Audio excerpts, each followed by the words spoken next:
संघर्ष। हमने कितने भागों में बांटा था इसको? 5 भाग बनाए थे इसको। कितने भाग? 5 भाग। तो आप अपने तरीके से इसको बांट सकते हैं। जब 5 भाग बनाए थे, थोड़ा सा एक बार और देख लेते हैं। नहीं, एक भाग हमने बनाया था उदारवादी चरण। कौन सा चरण? उदारवादी चरण। दूसरा हमने क्या कहा था? उग्रवादी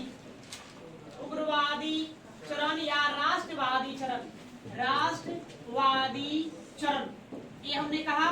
और एक हमने बताया फिर गांधीवादी चरण या गांधी युग कहिए, गांधीवादी चरण। और एक और चरण था, कौन सा? हाँ, क्रांतिकारी चरण। क्रांतिकारी चरण ना। और फिर हमने बताया था स्वतंत्रता प्राप्ति की ओर। 5 भाग में इसको हमने बांट दिया। कितने भागों में बांटा था? 5 भागों में। इसको हम नरमपंथी वादी भी कहेंगे। इसको क्या कहेंगे? नरम पंथी वादी ये भी कहेंगे।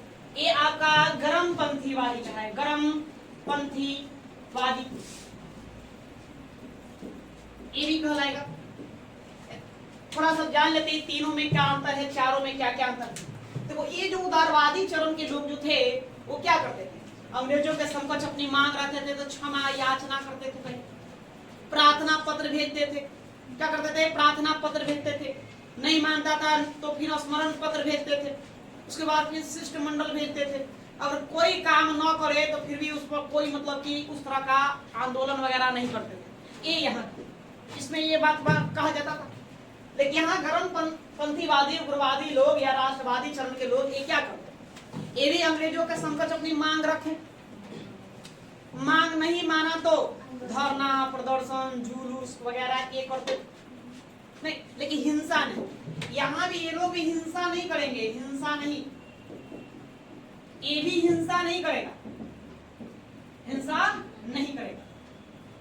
लेकिन दोनों में बस अंतर ये था कि ये लोग पत्र के माध्यम से, प्रार्थना पत्र के माध्यम से या शिष्टमंडल के माध्यम से या स्मरण पत्र के माध्यम से अंग्रेजों के समकक्ष अपनी मांग रखते थे ब्रिटिश सरकार के अधीन। अगर वो मांग नहीं भी मानता था तो फिर ये लोग कुछ नहीं करते। लेकिन यहाँ भी वही सेम था। ये भी अपने पत्र के माध्यम से अपनी मांग रखे, ये भी शिष्टमंडल भेजे। अगर मांग नहीं मांगा तो धरना, प्रदर्शन, जुलूस वगैरह ये सब काम यहाँ करना शुरू कर देते थे। इसलिए इसको कहा गया उग्रवादी। थोड़ा सा उग्रता हो गया, लेकिन हिंसा नहीं। अब ऐसे नहीं कम हिंसा करेंगे, किसी की हत्या कर देंगे, कहीं बम फोड़ेंगे, ऐसा नहीं। गांधीवादी चरण ये तो एक अलग ही चरण था, अलग कैटेगरी का ही थे लोग। यहाँ पर सत्य और अहिंसा आ जाएगा। क्या जाएगा? सत्य एवं अहिंसा। गांधी जी की जैसी एंट्री होगी, ये सत्य और अहिंसा की काम के आधार पर काम करना शुरू करेगा। बात समझे? क्रांतिवादी चरण क्या होगा जी? इसके बारे में बताए थे। ये हिंसा पर आधारित नहीं, ये बम, बारूद, गोली, बंदूक की बातें करता है।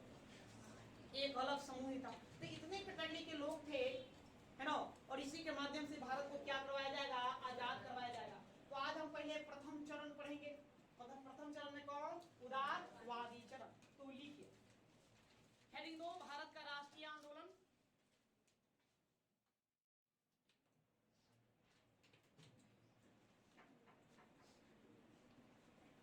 उदारवादी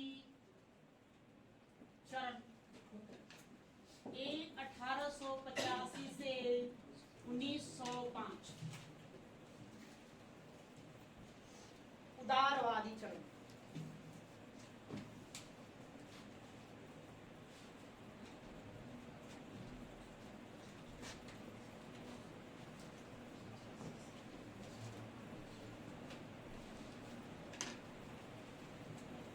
लिखिए।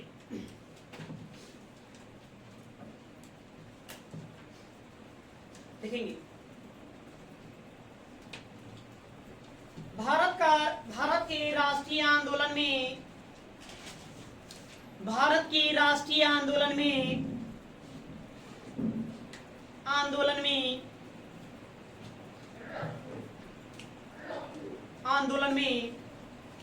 1885 ईस्वी से 1905 ईस्वी तक के कालखंड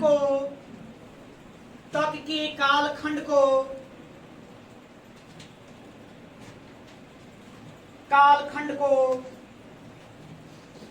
उदारवादी चरण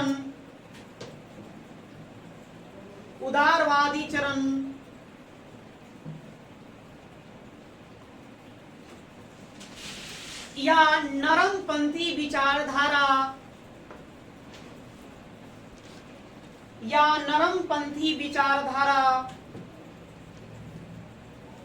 का काल माना जाता है।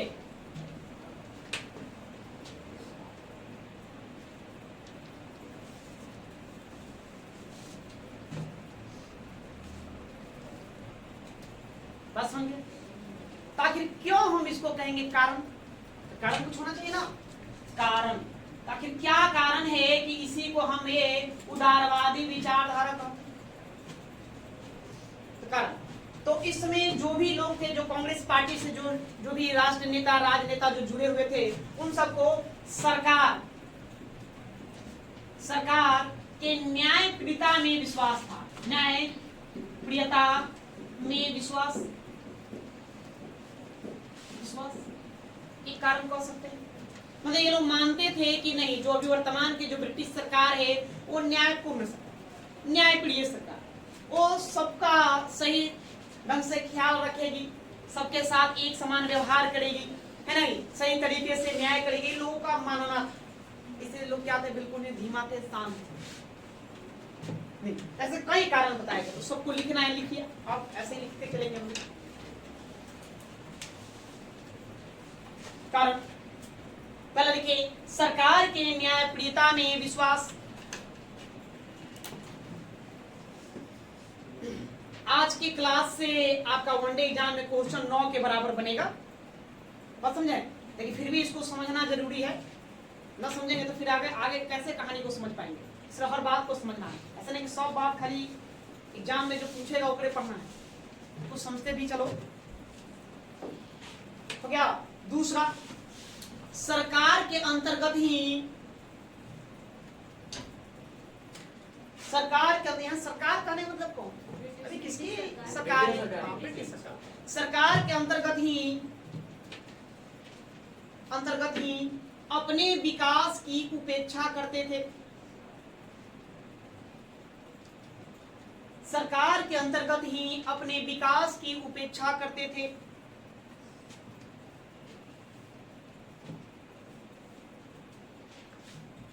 मतलब मानना था कि सरकार के अंतर्गत ही हमारा क्या होगा, विकास। मैंने बताया तो कि शुरुआती दौर में लोगों ने कभी नहीं चाहा कि अंग्रेज को यहाँ से भगा दे। आजादी की बात अभी नहीं चलेगी, अंग्रेजों के साथ मिलकर आगे चलकर देखेंगे लोग सरकार चलाना शुरू करेंगे। नहीं, बाद में लोगों की विचारधाराएं बदली, तब क्या करेगा, पूर्ण स्वतंत्रता की मांग करेंगे, पूर्ण स्वाधीनता की मांग करेंगे। पहली बार कांग्रेस ने 1829 में माना, हमको क्या चाहिए, पूर्ण स्वराज चाहिए। कब? 1929 में मानेगा। कब मानेगा? 1929 में मानेगा और यह अधिवेशन पारित करेगा, प्रस्ताव लेकर आएगा, हमको क्या चाहिए, पूर्ण स्वराज चाहिए।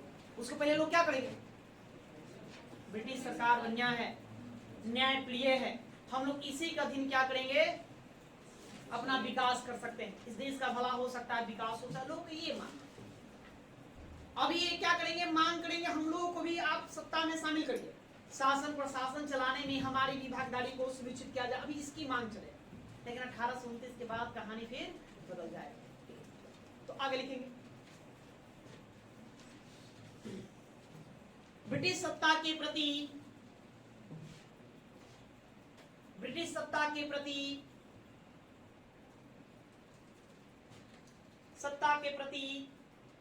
राजभक्ति या स्वामी भक्ति, और के साथ लिखेंगे स्वामी भक्ति, राजभक्ति के प्रति राजभक्ति,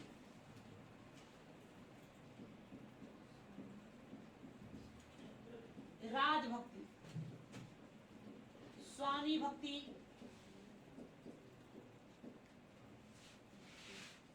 स्वामी भक्ति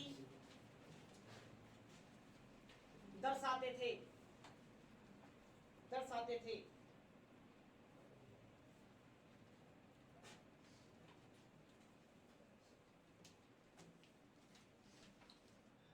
और क्या कर सकते हैं हम? कारण ढूंढ रहे हैं आखिर क्यों इसको उदारवादी चरण कहा गया, कारण ढूंढ रहे हैं। और जैसे कि अपना याचना पत्र देते थे तो उसमें पहले क्या करते थे? प्रार्थना करते नहीं, पहले ब्रिटिशों का गुणगान गा लेते थे, तब अपनी मांग लिखते थे। सरकार का खुला विरोध नहीं करते थे, खुला विरोध नहीं करते थे।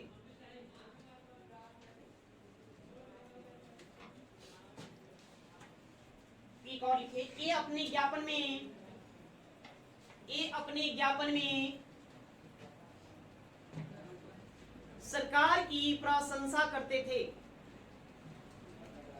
सरकार की प्रशंसा कहते थे, प्रशंसा करते थे।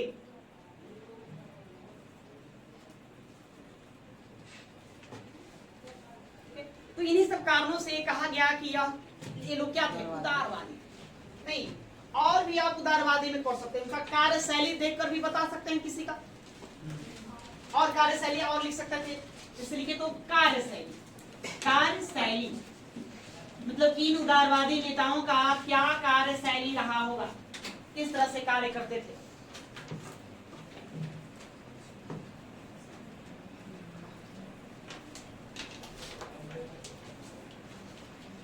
तो कार्यशैली में क्या करते थे जी? याचना या प्रार्थना करते,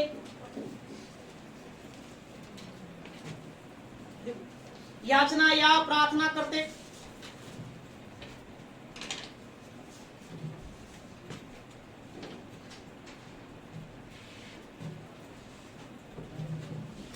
प्रार्थना पत्र या मांग पत्र के माध्यम से अपनी मांगों को रखते, अपनी मांगों को रखते।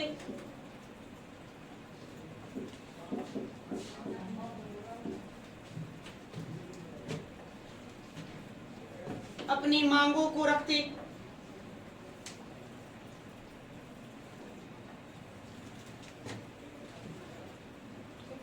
और क्या करते? तो प्रत्येक साल क्या करते? दिसंबर महीने में अर्थात वर्ष में एक बार अधिवेशन बुलाते थे। जो भी लोग कांग्रेस पार्टी से जुड़ा हुआ था तो इस पार्टी का अधिवेशन साल में एक बार दिसंबर में बुलाया जाता, और उसी महीने में लोग मिलकर तय करते हैं तो एक साल का अपना कार्यशैली कि हमें एक साल में अंग्रेजों से क्या क्या मांग रखनी है, वहीं पर सब तय कर लेते मांग, और उसी मांग को लेकर एक साल तक अपना हल्ला करते रहो और अंग्रेजों से जूझते रहते। अंग्रेज सुनता नहीं था।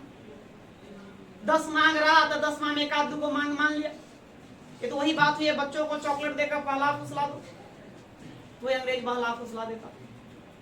क्या लिखेंगे? और लिखेंगे, वर्ष में एक अधिवेशन रखते, वर्ष में एक अधिवेशन रखते, एक अधिवेशन रखते।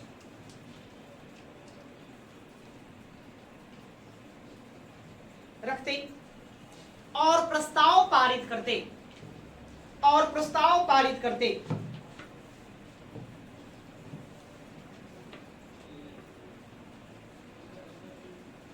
नहीं, प्रार्थना पत्र या मांग पत्र के माध्यम से अपने मांग को रखे।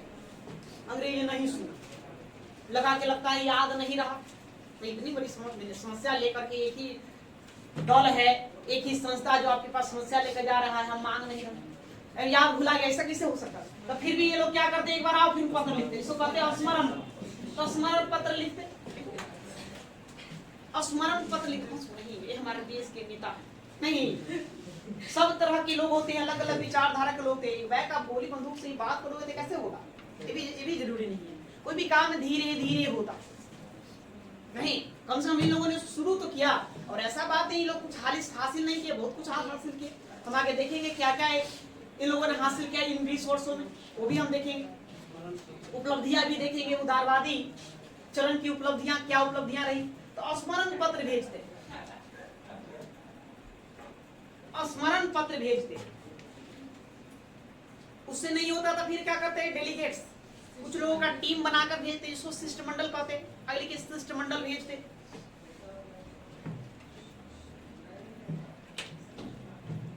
शिष्टमंडल भेजते।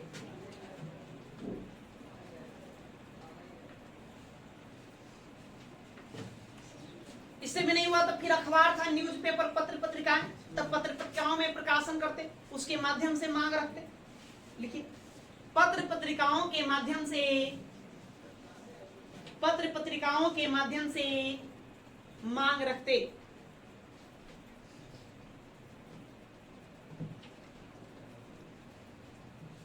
मांग रखते।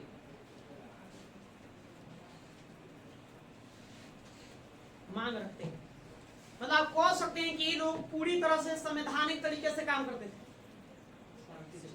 एकदम शांतिपूर्ण तरीके से, सिस्टमैटिक कहिए, संवैधानिक तरीके से अपना काम करते थे। अगर मांग नहीं पूरा हुआ तो कोई जन आंदोलन भी नहीं करते, कोई सक्रिय जन आंदोलन नहीं, न धरना, न प्रदर्शन, न जुलूस, न कुछ नहीं। तो लिखिए, संवैधानिक तरीके से कार्य करते। हाँ, या संवैधानिक तरीकों का प्रयोग करते, संवैधानिक तरीकों का प्रयोग करते, प्रयोग करते। नेक्स्ट, मांग पूरा न होने पर, मांग पूरा न होने पर कोई सक्रिय जन आंदोलन, कोई सक्रिय जन आंदोलन नहीं करते, नहीं करते।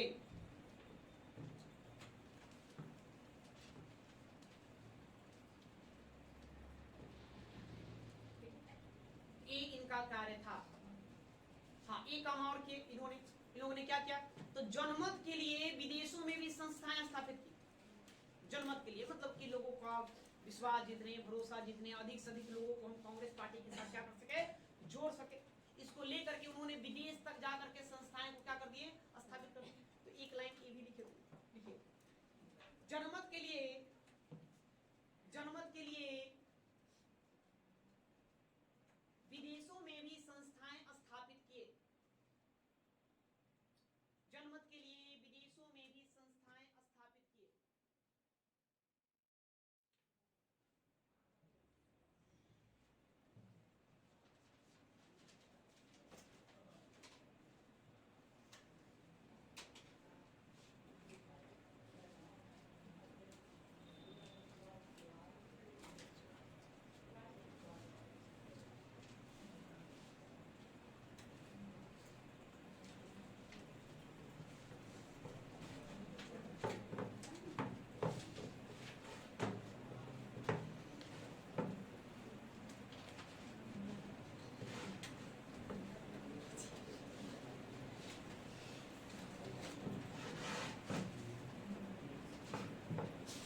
खाना का ऐसे मसवाल झाड़े तुम्हारे तक खाए नहीं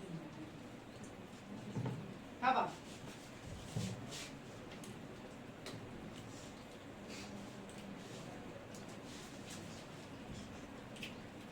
हो गया, हो गया बात को। Yes sir.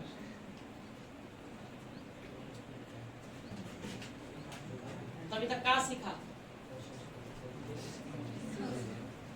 एक को प्रश्न नहीं पूछा एग्जाम में, बच्चे को यही तो संस्था है जो कभी कभी बुलाए आते नहीं पूछा, यही आते नहीं पूछा एग्जाम में नहीं।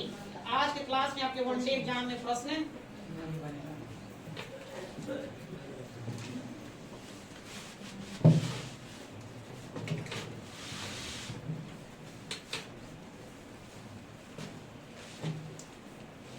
अब इनकी मांगे, क्या क्या मांग रखा गया, मांगे उसको आपको जानना है। मांगे लिखिए, मांग,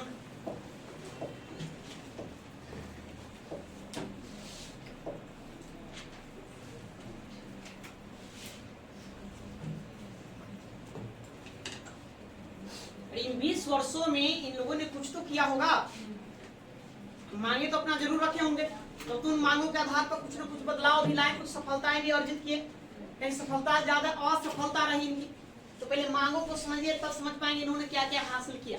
मांग इसे लिखो, प्रशासन में भारतीयों की भागीदारी बढ़ाई जाए, ये इनकी मांग थी। प्रशासन में भारतीयों की भागीदारी बढ़ाई जाए,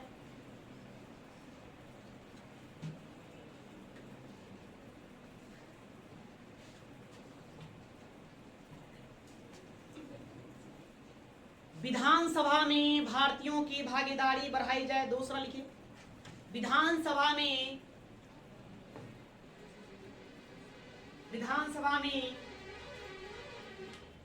भारतीयों की भागीदारी बढ़ाई जाए।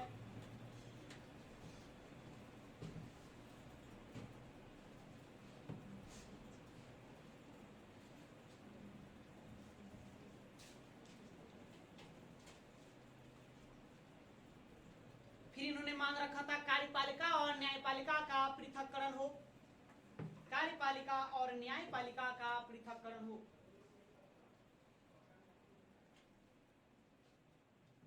कार्यपालिका और न्यायपालिका का पृथक्करण हो।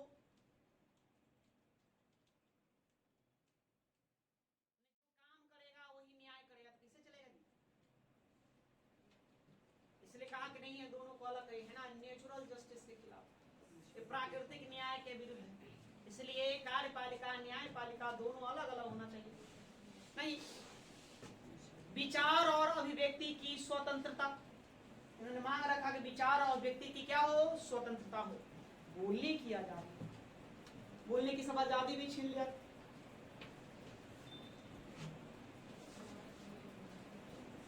विचार और अभिव्यक्ति की स्वतंत्रता, देखिए अंग्रेजी के अधिनियम पारित करेंगे 1878 में, वर्नाकुलर प्रेस एक्ट, ब्रिटिशों के विरुद्ध जो बोलता वो पूरा अखबार का संपत्ति जब्त कर लेता, प्रेस नहीं, तो बोलने की आजादी कहाँ है, ये लोग मांग करेंगे। 78 में आएगा आर्म्स एक्ट, है ना, शस्त्र अधिनियम, उसके तहत मतलब कि भारतीयों को हथियार रखने के लिए लाइसेंस लेना पड़ता, बड़ा मुश्किल से देता। अब ब्रिटिश लोग हथियार रख सकते थे, तो भारतीयों को हथियार रखने की भी मांग किया जाएगा, नहीं इसी चरण में, उदारवादी चरण में। और बोलने की अभिव्यक्ति की आजादी भी मिलेगा, विचार और अभिव्यक्ति की स्वतंत्रता की भी मांग रखा जाएगा। अगली, अंग्रेजों की तरह शस्त्र धारण करने का, अंग्रेजों की तरह शस्त्र धारण करने का अधिकार, शस्त्र धारण करने का अधिकार, शस्त्र धारण करने का अधिकार, मतलब हथियार रखने तो भाई राइफल हमको भी, बस समझा, खाली दुनलिया अंग्रेज सब रखेगा, भारतीय में सब क्या करेगा।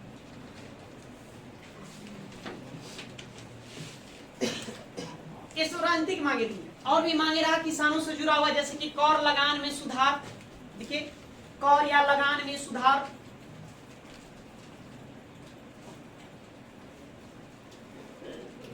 कर या लगान में सुधार,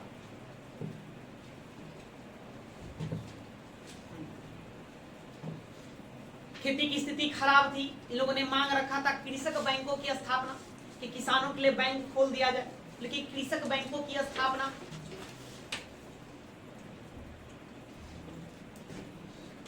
कृषक बैंकों की स्थापना,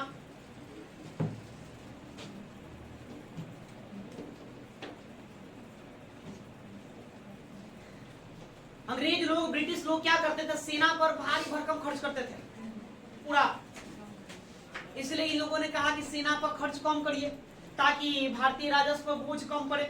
वो पैसा आखिर किससे वसूला जाता था, किसानों से, हाँ लगान टैक्स के रूप में, इसलिए कहा कि आप क्या करिए, सैन्य खर्च कम किया जाए, सैन्य व्यय कम हो, सैन्य व्यय कम हो,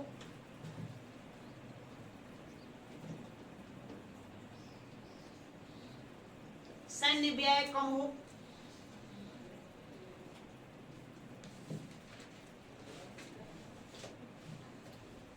आगे धन का निष्कासन समाप्त हो, धन का निष्कासन समाप्त हो,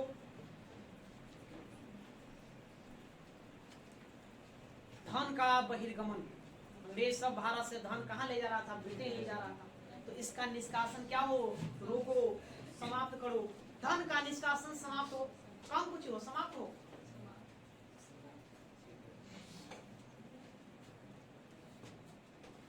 औद्योगिक विकास हो, औद्योगिक विकास,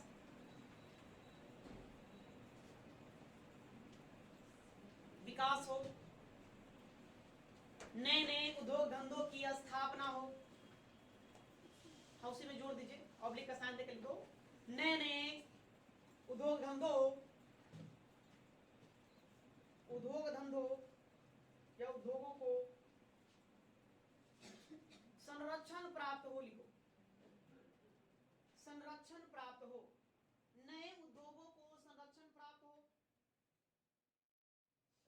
देखिए ये मांग रही उदारवादियों, तो मांग कोई खराब था नहीं, मांग तो सब बेहतर था, अच्छा था। अब अंग्रेज ना माना वो अलग बात है, क्या इनका मांग रखने का तरीका अलग रहा, नहीं ये सख्ती नहीं बढ़ते से मसला।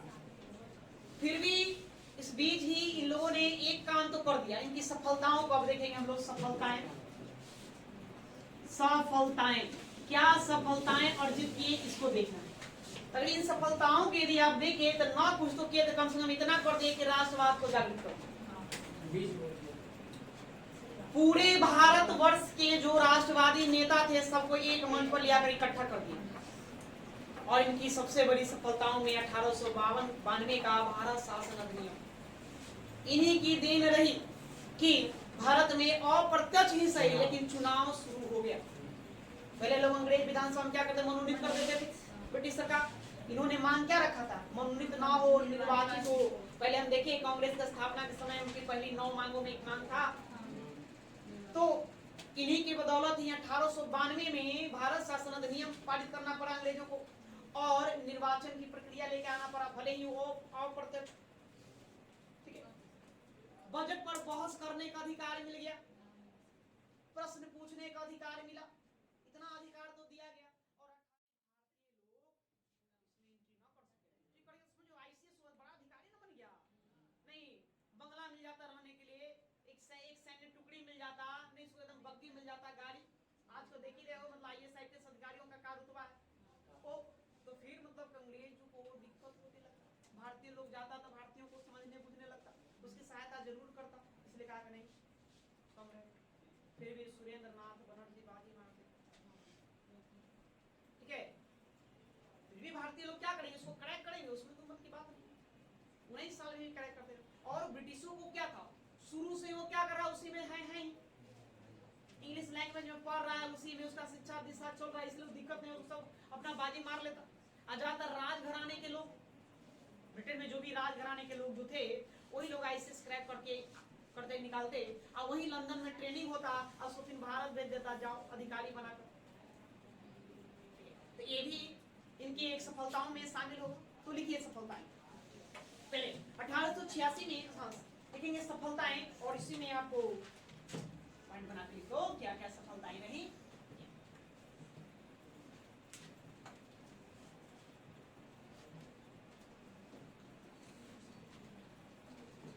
लिखिए 1886 में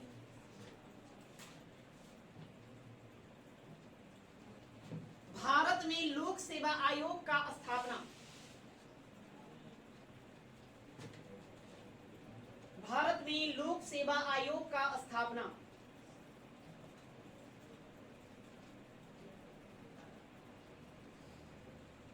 लोक सेवा आयोग का स्थापना।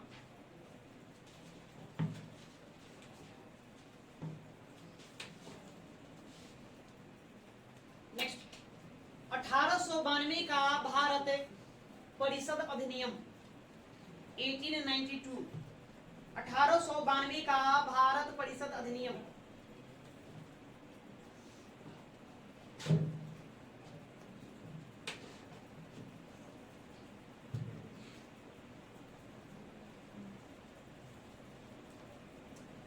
आर्थिक समीक्षा हेतु आर्थिक समीक्षा हेतु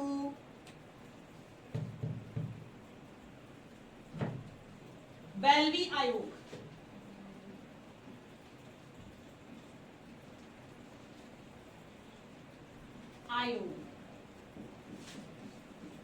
का गठन, बेल्वी आयोग का गठन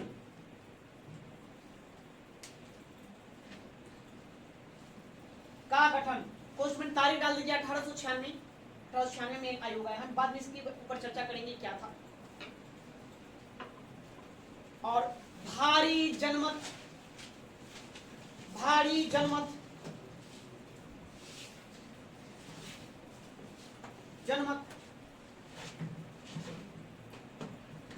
तैयार, भारी जनमत तैयार नहीं, लोगों का जनमत हासिल कर ली, जनमत संग्रह करने में सफल रहे। नेक्स्ट, सभी एक रिपोर्ट, राष्ट्रवाद का विकास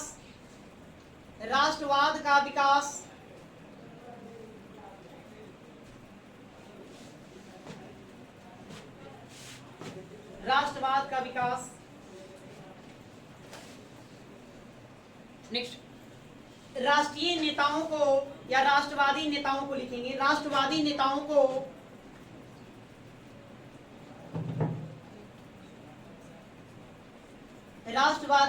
को एक मंच पर लाने में सफल, सबको एक मंच पर लिया।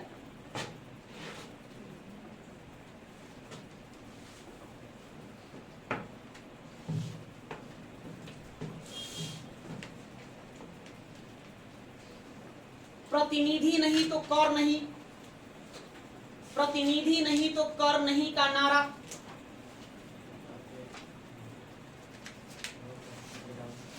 क्या लिखोगे?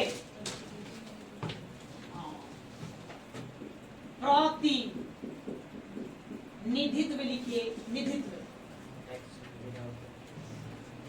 नहीं तो कर नहीं। अरे शासन प्रशासन हमारी हिस्सेदारी नहीं दोगे तो कर कहला दे, बस समझ गया। तो प्रतिनिधित्व नहीं तो कर नहीं का नारा,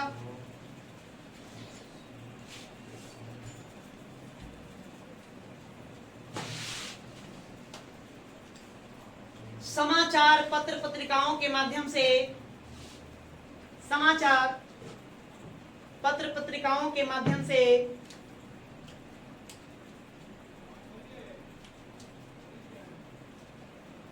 राष्ट्रीय एकता का विकास,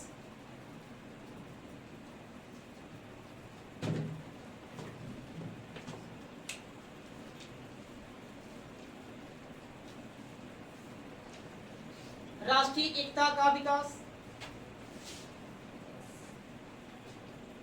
ठीक है, ये इनकी कुछ सफलताएं रही। इनमें सबसे बिजोड़ सफलता 1892 का भारत परिषद अधिनियम ही माना जाता है। अब लिखो आलोचना, इनका आलोचना ही किया जाएगा, आलोचना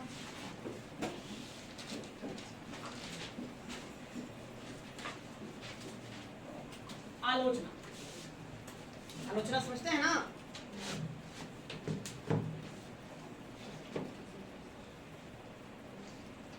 उसकी बुराई करना, प्रशंसा ना करना, उसकी बुराइयां करना नहीं। आलोचना का भी प्रभाव झेलना पड़ा था इन उदारवादी चरण में इन नेताओं को। जब काम में सफल नहीं होगी तो आपके लोग क्या करेंगे? आलोचना करके करेंगे। जॉब की तैयारी कर रहे हो, नहीं लग रहा तो क्या करेगा? आलोचना करेगा ना जी। सफल हो गया तो ठीक है, नहीं तो फिर आलोचना झेलना पड़ेगा, कहना नहीं है। देखो आलोचना में जैसे लाला लाजपत राय, उन्होंने कहा कि यह लॉर्ड डफरिन के मन की उपज है। लॉर्ड डफरिन के समय इस पार्टी को बनाया गया। और लॉर्ड डफरिन ने क्या किया? दूसरे अधिवेशन जब इसका कलकत्ता में बुलाया गया था तब फूल माला से स्वागत या गार्डन पार्टी दिया नहीं। तो लाला लाजपत राय आरोप लगाते हैं कि लॉर्ड डफरिन के मन की उपज है, लॉर्ड डफरिन की वजह से पार्टी को बना, इसीलिए सब अंग्रेजों के प्रति स्वामी भक्ति दिखाता। उनकी आलोचना है। तो लिखिए, कांग्रेस लॉर्ड डफरिन के मन की उपज है। कांग्रेस लॉर्ड डफरिन के मन की उपज है। मन की उपज है।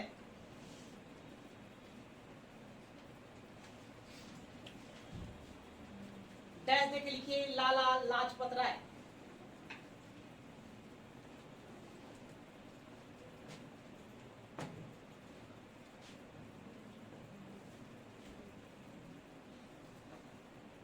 नेक्स्ट, कांग्रेस भिक्षाटन या भिक्षावृत्ति, भिक्षाटन या भिक्षावृत्ति, भिक्षाटन, ये क्या लिखेंगे? भिक्षावृत्ति करती है।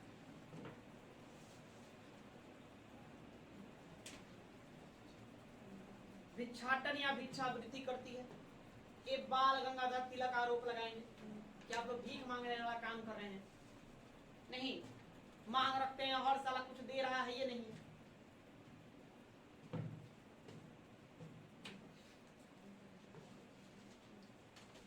नेक्स्ट, कांग्रेस की स्थापना अंग्रेजों के शिशु मतलब वही बच्चा, शिशु के रूप में की गई थी, की गई है।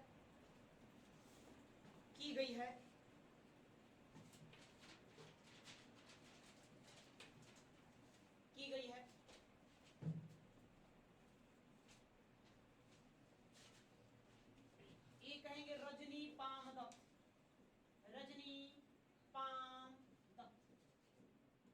उन्होंने ये आरोप लगाया, इस तरह का स्टेटमेंट दिया, रजनी पाम दत्त।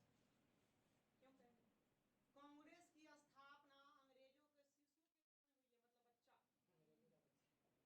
नहीं। जब ये बच्चा अपने पिता से, गार्जियन से जिद करता है तो पिता जिसको चॉकलेट देते हैं, चूसे खुश हो जाता है, रो रहा, चॉकलेट दे दो, खुश हो जाता। तो यही वो देख करके बोले, वो जो कहना चाहते हैं आप लोग समझ गए होंगे। नहीं, रजनी पाम दत्त इनका स्टेटमेंट। आगे कांग्रेस पदों का भूखा है। ऐसे लिखेंगे, एक मिनट जाओ, ठीक से इसको कोटेशन लिखो। सभी कोटेशन पूछे जाते हैं यहाँ, इसमें आपको सब याद करना होगा, सभी एग्जाम में पूछे गए हैं। कांग्रेस के लोग पदों के भूखे हैं। ऐसे लिखो, कांग्रेस के लोग पदों के भूखे हैं।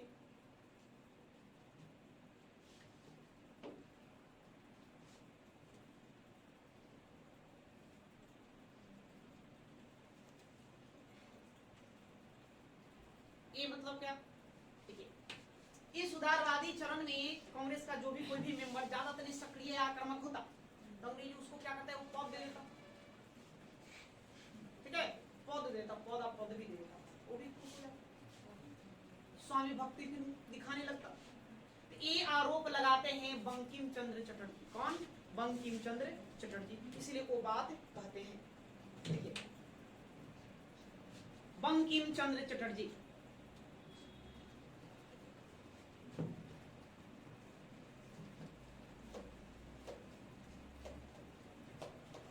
आगे 20 वर्षों में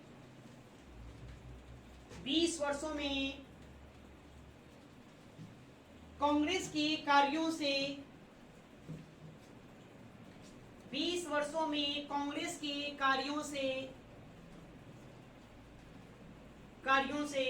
रोटी के स्थान पर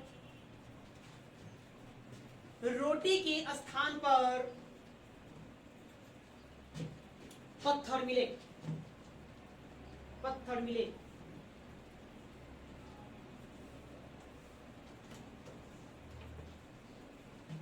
20 साल कांग्रेस जो भी काम किया, रोटी तो मिला नहीं, और उल्टा क्या मिला? पत्थर मिला। मतलब उनका नाम था कि आपने कुछ नहीं किया। ये बहुत बड़ा आरोप लगाया। ये आरोप लगाए कौन? लाला लाजपत राय। ठीक है, लाला लाजपत राय।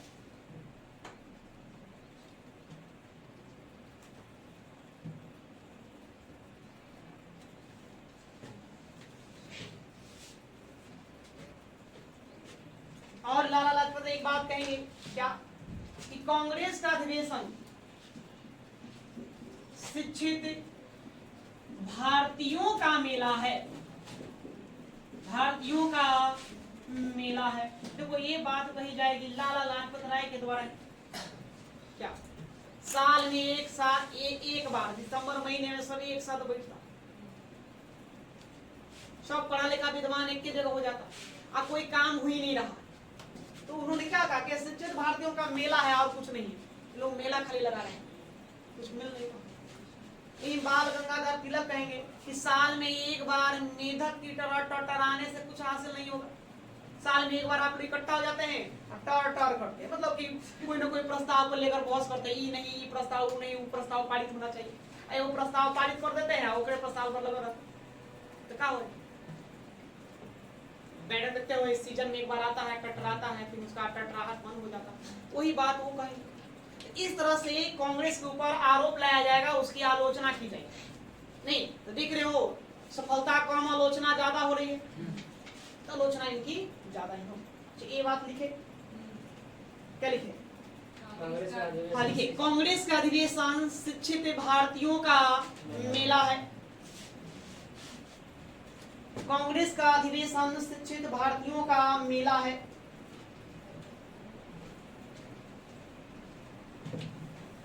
लाला लाजपत राय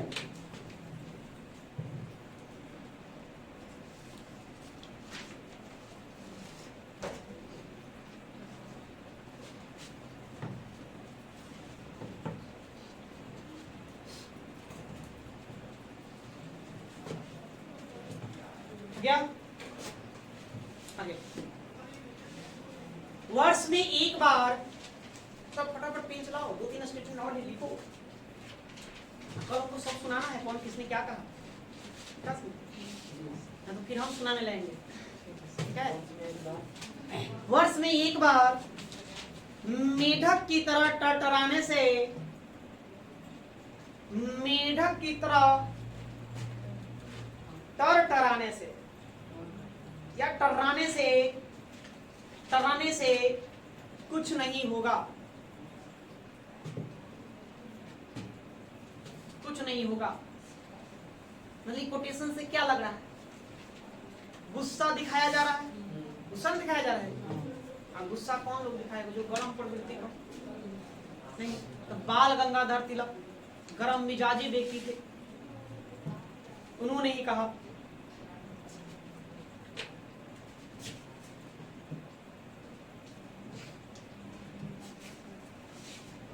गया कांग्रेस याचना संस्था है, याचना संस्था है।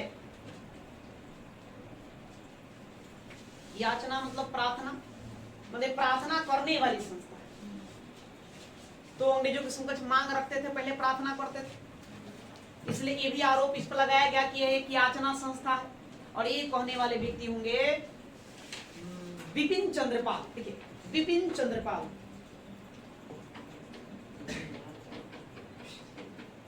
बिपिन चंद्रपाल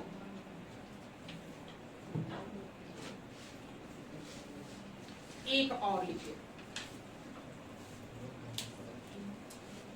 कांग्रेस का सम्मेलन, कांग्रेस का सम्मेलन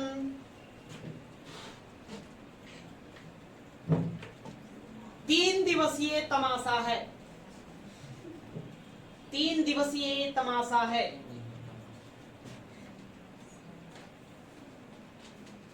तमाशा है। कांग्रेस पार्टी की स्थापना कब होगी? 28 दिसंबर। 28 दिसंबर को लोग बैठते थे, अधिवेशन चालू, 28 चला, 29 चला, 30 तक जाकर के समाप्त कर देते थे, या कोई होता था 31 तक भी जाता था। यही मतलब 28 दिसंबर को बैठक बुलाई जाती थी। तो उसमें 3-3 दिन चलता था, इसलिए इसको देखकर अश्विनी कुमार एक हुए, उन्होंने कहा कि तो 3 दिवसीय तमाशा है, और क्या 3 दिन सब इकट्ठा होता, तमाशा करता, फिर चला जाता। वही शिक्षित भारतीयों का मेला है, लोग मेला लगाते, चलो भाई मेला लगा हुआ है। तो अपने अपने लोगों ने विचारधारा था, अपने अपने तरीके से कांग्रेस पार्टी के क्या किया है, आलोचना की। ये लोग आलोचना करेंगे, ये आलोचक हमारा। तो हाँ, यहाँ पर लिखिए अश्विनी कुमार आलोचक।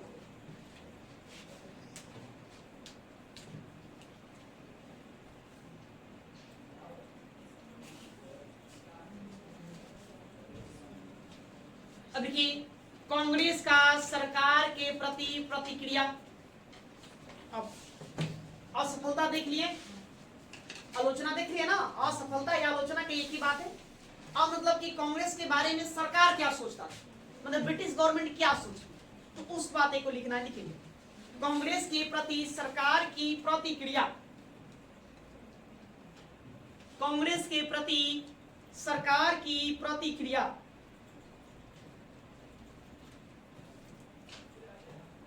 प्रतिक्रिया तो कांग्रेस के प्रति सरकार की प्रतिक्रिया क्या रही, तो देखो सिंपल सी बात है। स्थापना 1885, उसके स्थापना में भारत सचिव जॉन हेनरी कॉटन खुद आया, अपने शामिल हुआ। दूसरा अधिवेशन कलकत्ता में बुलाया गया 1886, लॉर्ड डफरिन खुद गया, फूल माला से स्वागत किया, गार्डन पार्टी दिया। 1887 में मद्रास में अधिवेशन बुलाएगा, मद्रास का गवर्नर खुद शामिल हुआ। मतलब 1885, 86, 87 प्रारंभिक के 3 साल सरकार तटस्थ बना रहा। लेकिन 87 के बाद जैसे ही 88 इलाहाबाद में होगा, अब हुजूम बहुत बड़ा हो जाता है। देखा कितने मेंबर आ गए थे, 1286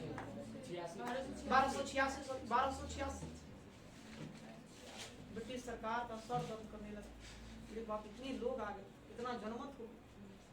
86 जैसे मतलब कि काफिला आगे बढ़ेगा, 88 से काफिला आगे बढ़ेगा, धीरे धीरे कांग्रेस दल बहुत बड़ा होते जाएगा, तो अंग्रेजों का सर दर्द हो जाएगा। तो शुरुआती 3 साल तक ब्रिटिश सरकार कांग्रेस पार्टी के प्रति तटस्थ बनी रही, और उसके बाद फिर आलोचना करना शुरू कर दी, फिर आलोचना करना शुरू कर दी। ठीक है, उसमें लॉर्ड कर्जन आएगा, वो स्टेटमेंट देगा, जिसको गंदी चीज कहेगा, इसको देशद्रोही बताएगा, ये देश विरोधी पार्टी है। यहां तक कह देगा कि कांग्रेस अब मरने वाला है और हम भारत में रहकर इसको शांतिपूर्ण तरीके से मरते हुए देखना चाहते हैं।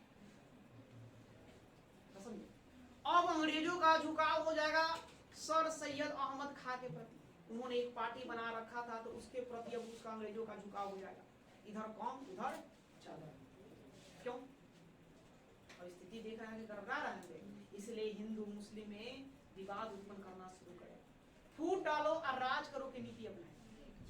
पहले तो बनाया कि भाई कांग्रेस पार्टी ठीक ठाक है, अरे हमको जहां तहां विद्रोह को दबाना पड़ रहा है, सबका बात सुनना पड़ेगा। अब ऐसा होगा 5-10 लोग एक साथ मिलकर आएंगे, वही 5-10 लोग समझा देंगे, सब घरे चले जाएंगे। शुरुआत के 3 साल तो यही दिखा, लेकिन बाद में हुआ नहीं। बाद में इसका रूप आकार दायरा बढ़ने लगा। इधर कांग्रेस पार्टी के अंदर भी परिवर्तन आ रहा था, नहीं उग्र विचारधारा के लोग इसमें शामिल हो रहे थे, बार बार कह रहे थे ऐसे काम नहीं चलेगा, ऐसे काम नहीं चलेगा, नहीं उधर, इसीलिए अंग्रेज भी परेशान हो। यही उसकी प्रतिक्रिया रही थी। हम इसको कहीं 5 लाइन में झटपट लिखेंगे, इसको लिखिए तो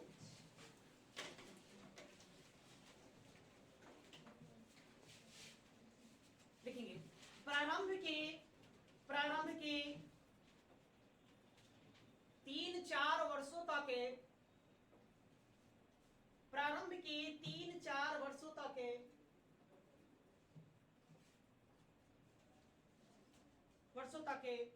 ब्रिटिश सरकार कांग्रेस के प्रति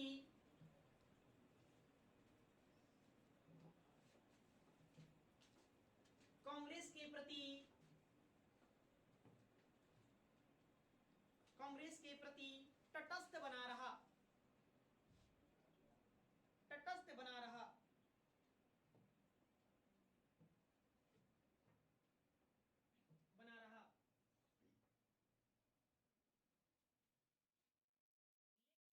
वर्ष 1888 से कांग्रेस का जनाधार बढ़ने लगा।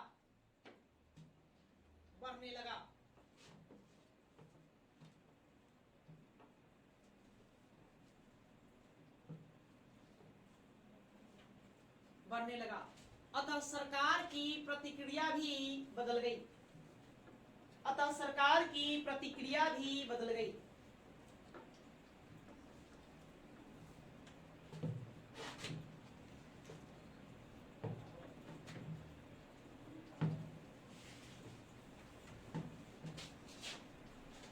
बदल गई नहीं, अपना प्रक्रिया क्या होगा बदलने। 1890 में देखो 1890 से 1890 से सरकारी कर्मचारियों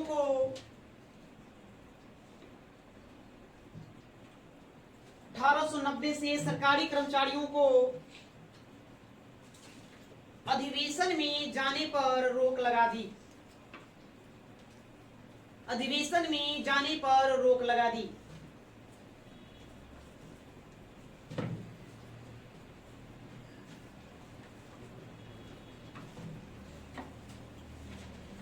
रोक लगा दी। वायसराय लॉर्ड कर्जन ने कहा, वायसराय लॉर्ड कर्जन ने कहा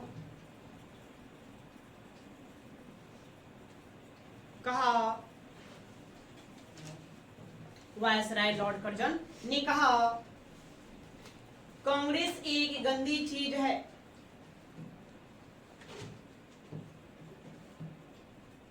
गंदी चीज और देशद्रोही दल है। गंदी चीज और देशद्रोही दल है।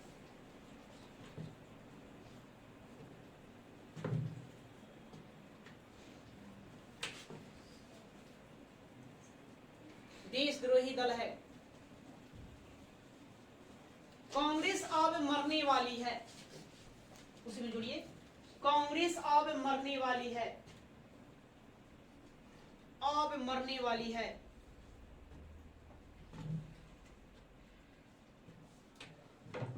और मैं इसके शांतिपूर्ण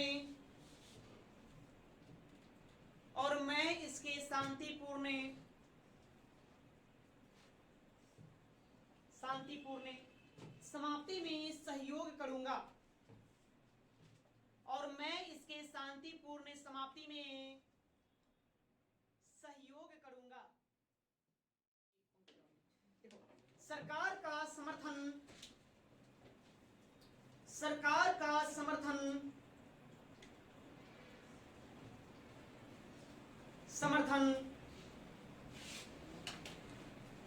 sir Syed Ahmad Khan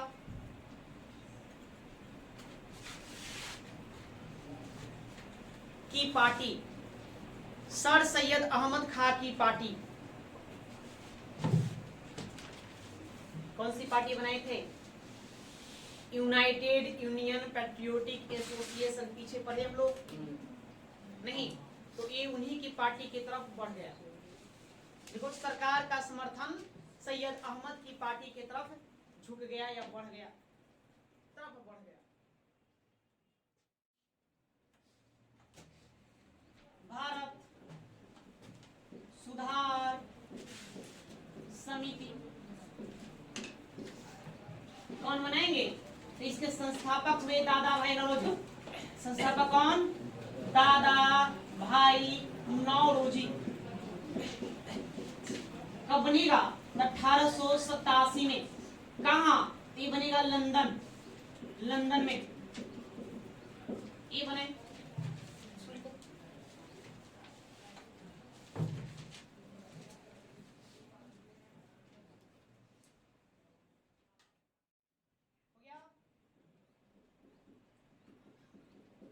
British committee of Indian national Congress एक पार्टी और यहां बनेगी विदेश में।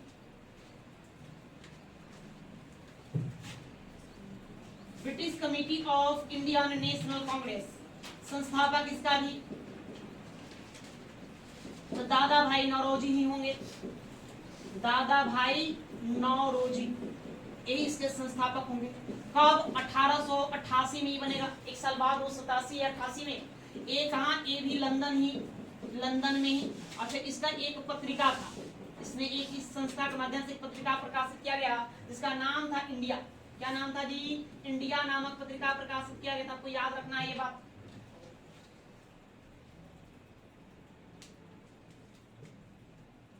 पत्रिका का नाम इंडिया।